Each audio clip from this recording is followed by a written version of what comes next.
Assalamu alaikum dear students.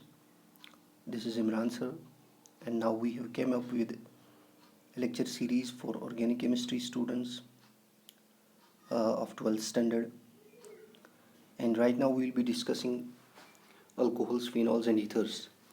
And on purpose, this is the first lecture, that is introduction about alcohols. So if we will focus on the screen that is showing what an alcohol is. An alcohol is an organic compound, obviously, जो एक हाइड्रोजाइल derivative है, hydrocarbon से बना है, H को OH से replace किया है, as the definition is showing.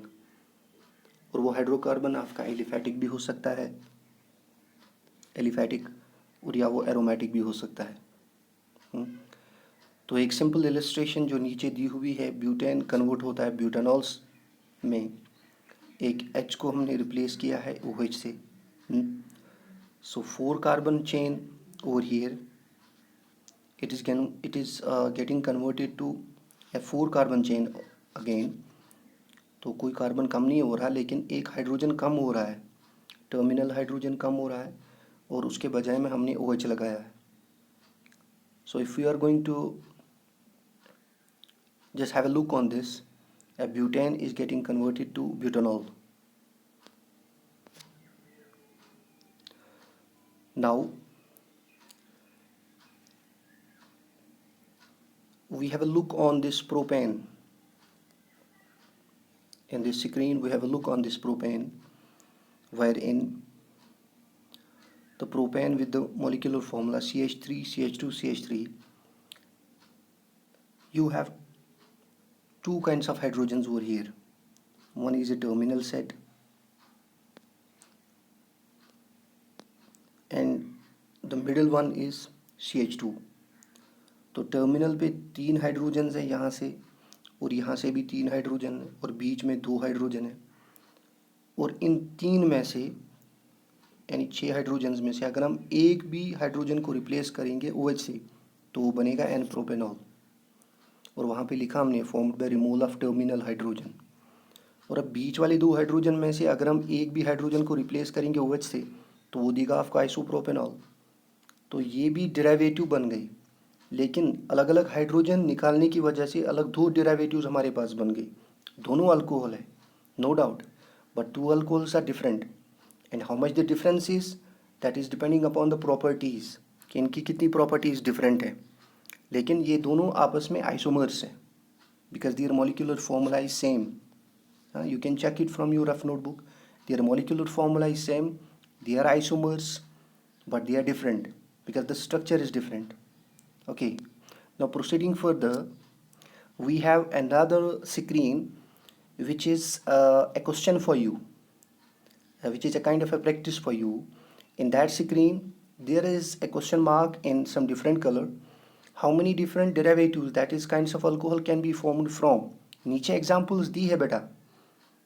एक एग्जाम्पल ब्यूटेन की है, I'm sorry, we'll go further. एक एग्जाम्पल ब्यूटेन की है, दूसरे एग्जाम्पल आइसोब्यूटेन की है, तीसरे एग्जाम्पल नियोपेंटेन की है. हाँ, तो तीनों butane, isobutane and neopentane, they can form alcohols. For purpose I will show over here, that is this butane, it is having terminal hydrogen CH3, terminal hydrogen CH3.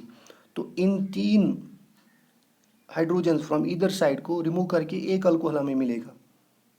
हाँ, और जो बीच वाले दो हाइड्रोजन है, यानी CH2 यहाँ और CH2 यहाँ, इनमें से अगर हम एक को निकालेंगे from either side, will get 1 alcohol. So we are getting 2 derivatives over here. Mono hydroxy derivatives में बात कर रहा हूँ. Likewise, we have isobutane, and we have neopentane. You can check from this stuff. You will get a series of alcohols, and in their sets they would be isomers of each other. For example, butane 2 isomers बनाएगा, इसी तरीके से isobutane भी कुछ isomers बनाएगा, और neopentane भी कुछ isomers बनाएगा. वो आपको रफ नोटबुक पे चेक करनी है. Now move further. हमारे पास पहली डेफिनेशन के अंदर एक कंसेप्ट है वहाँ पर, दैट इज़ या तो हम अल्कोहल को बना सकते हैं एलिफैटिक हाइड्रोकार्बन से, या तो हम एरोमेटिक हाइड्रोकार्बन से बना सकते हैं। Now we must be knowing कि एलिफैटिक हाइड्रोकार्बन एलिफैटिक अल्कोहल को बनाएगा, और एरोमेटिक हाइड्रोकार्बन एरोमेटिक अल्कोहल को बनाएगा। हाँ, we must be knowing that. So aliphatic is going to produce aliphatic alcohol, हाँ, and aromatic hydrocarbon is going to produce aromatic alcohol. Here we will be discussing aliphatic alcohols. Aliphatic hydrocarbons are those which are simply non-aromatic. यानी जो aromatic नहीं हो सकता है वो aliphatic हो सकता है। हाँ, एरोमेटिक आपको पता ही है। Aromatic hydrocarbons are those which are possessing the following properties.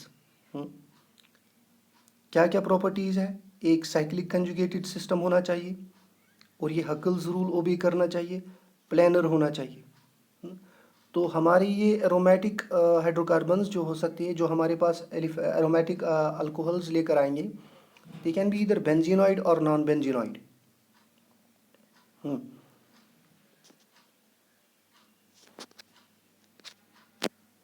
So aliphatic alcohols cyclic भी हो सकते हैं,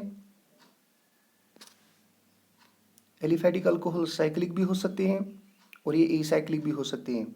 साइक्लिक एलिफैटिक अल्कोहल की मिसाल है साइक्लोप्रोपेनॉल, और एसाइक्लिक एलिफैटिक अल्कोहल की मिसाल है n butanol. You can check the structures.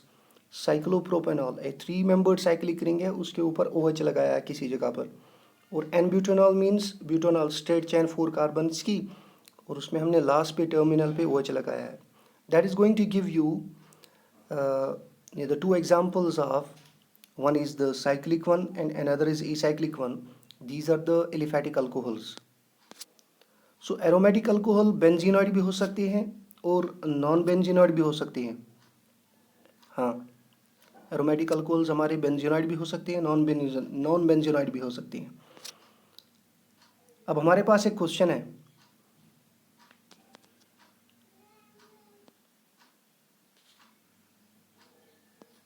the question is classify the following compounds as aliphatic and aromatic alcohols.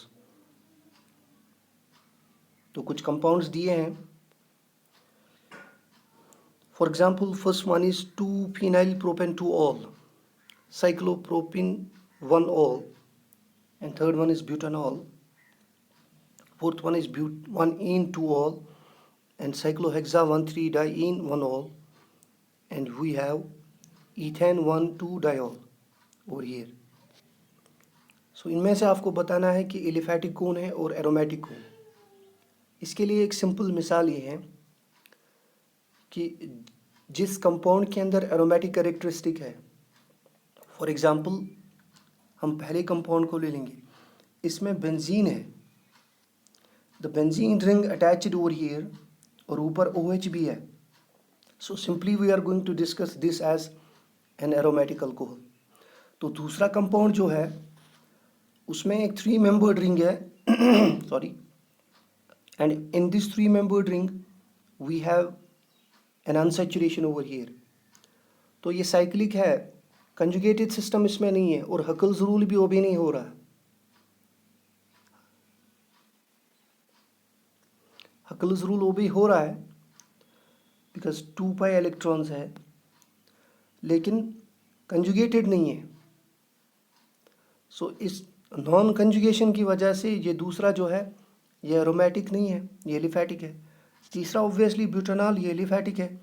चौथा भी एलिफैटिक है, पांचवा भी एलिफैटिक है, that is cyclohexa 1,3-diene 1-ol, and the 6th one is ethane 1,4-diol, that is an aliphatic. So only one compound that is aromatic over here, that is the first one.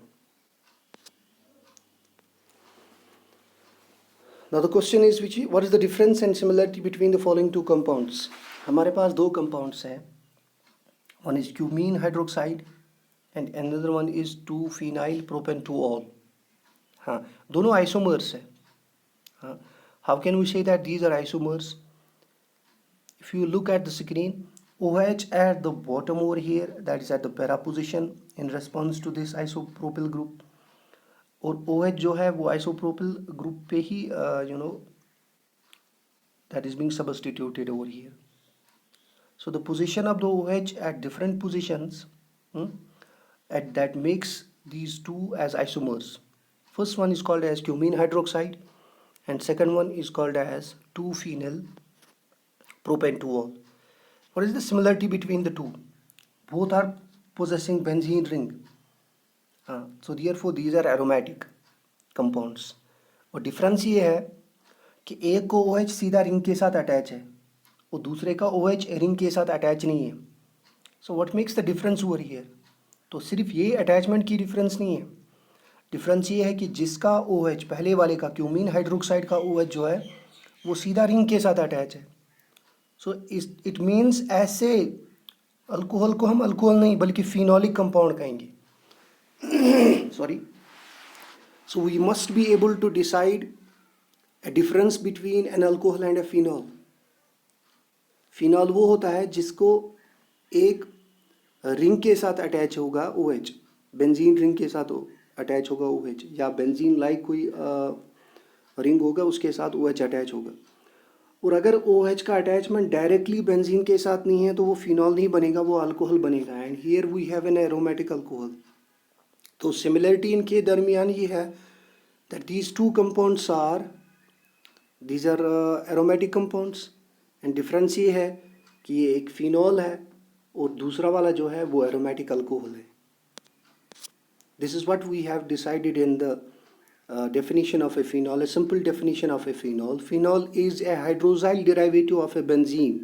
Benzene का हाइड्रोजाइल derivative, benzene के 6 hydrogens में से एक hydrogen हमने निकाला है और उसको रिप्लेस किया है OH से. You can see that I have where in OH group is directly attached to nucleus of a benzene ring और इट्स होमोलॉग. या बेंजीन के तरह ही दूसरा कोई होगा, यानी टॉलिन होगा या एनिसोल होगा. उसमें से अगर हम एक फिनोलिक H को निकालते हैं और उसको OH से रिप्लेस करते हैं, so obviously you will get an example of what is called as a phenol. Over here we have orthocresol over here, क्योंकि ऑर्थो पोजीशन पे एक ऑर्थो पोजीशन पर एक CH3 ग्रुप है. So this is orthocresol. तो मैंने आपके लिए एक एग्जांपल्स डाली है, draw other isomers of cresol. यानी आप मेटा पे भी इस CH3 को लगा सकते हो या पैरा पे भी CH3 को लगा सकते हो. तो obviously they will be metacresol and paracresol. Hope you have enjoyed these lectures and you can put forward your comments. So what was the effect of this lecture, so that we can proceed as such. Assalamu alaikum warahmatullah.